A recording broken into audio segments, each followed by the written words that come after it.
body image is not only about beauty and getting your body and stuff in shape, but it's about personality and attitude.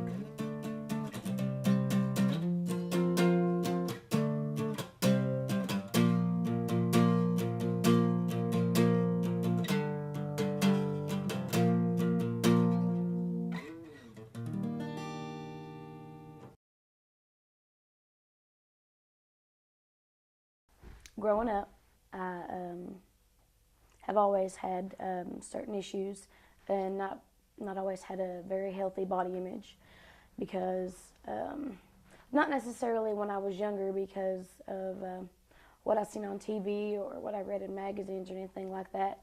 It was, I guess, just the way I grew up and being made fun of and things, you just makes you think that it's because of the way you look or the way you act.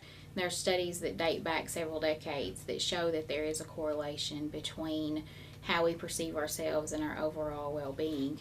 Most importantly, it's been proven through studies that compare other studies called meta-analysis that what we see on TV, what we experience when we go to the mall, anything in advertising and media affects us, and our self-image plays into, which is not factual at all, it's more of a learned behavior, the experiences that we have, the way we're raised, plays into our self-esteem. And when that is damaged, it leads to things like eating disorders, suicidal behavior, at least tendencies or ideations, depression, and overall lower self-image. When I was a kid, I was very overweight.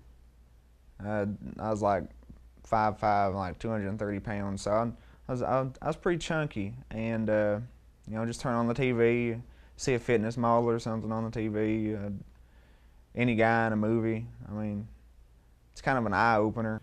Even though that I'm thin and I have like a very high metabolism, a lot of people make fun of me over it, saying that I starve myself and that I don't eat too much.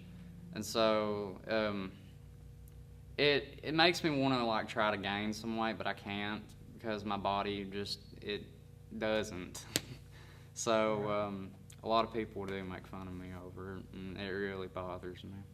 At times I actually was picked on, I'm not going to lie, that I've learned to overcome all that stuff.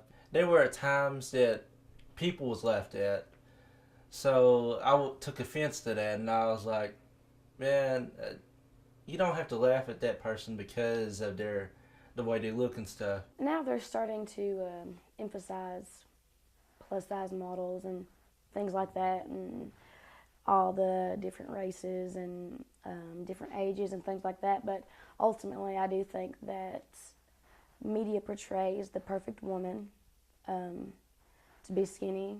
They don't necessarily have to be tan. They're all different races. A lot of them are actually very pale.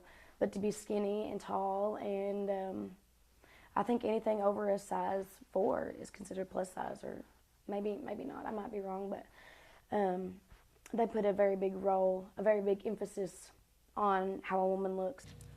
And it does have a big effect on the younger generation. You know, like they'll see like an overweight person and they'll be like, well, look at that, fat person, who would want that? And then they see someone like me, oh my God, he needs to eat. He's starving, he's dying. I mean, every day, like I'd walk by someone and mostly be the jockey prep guys, and then they would just automatically like, hey, come here, boy. And I'd be like, what's going on? And then like I'd walk over there and like, oh, look at how skinny he is, and give me a dip backer, bub. And yeah. The way it is now, it just encourages kids to strive for that perfection, but not in a healthy way. Like supermodels are like size 0. Fitness models are all on steroids. I mean, it's just one extreme to another, and I don't think it has to be that way. I doubted myself at times, where I wasn't as built up as some of the people in the world and stuff. So I kind of just motivated myself not to be like the others, but to also have a good thought and personal opinion in mind. Being a human, being a female, and then dealing with population through my practice and through interaction just with friends and my children's friends. It's very, very common. It's very common in both males and females of all ages.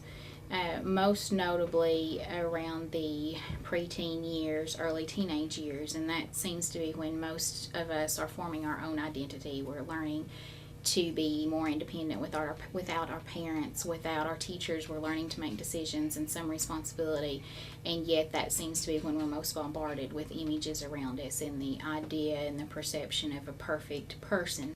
I'm not happy with the way pregnancy has affected my body, but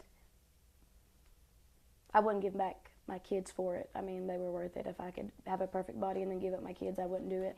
I'm sure that when they grow up, they'll say, Mom, why don't I look like this person? Or Mom, my friends look different than I do. Mom, my friends are prettier than me, or my friends, look better than me, or they're more popular than me. Then I would just tell them that you're perfect the way you are. The world, it just brings you down sometimes, and it's gotten me down to a certain point, but now I'm starting to begin, to have more confidence in myself and believe in myself more. Whether we're tall or short, tan or pale, freckled or cross-eyed or whatever, I mean, it's just God made you. He loves you no matter what, as any parent loves their child, and He thinks you're perfect, and you were born for a reason, and what everybody else thinks of you and what's cool today, and it's not going to matter. Even though it's important in this world, we should just really just not worry about it and not live for today, just live for eternity. Everyone deserves better than what they have, and people can relate to being in better shape because, it's just one of those things everyone wants to have, good health, good fitness. Not everybody is going to like you for who you are and for your body image and stuff. So really, what motivates me is keeping God with me and always keeping goals in my life. Whatever goals you have set forth in your insecurities and your personal problems or whatever you're going through, just remember that you can achieve anything you want to.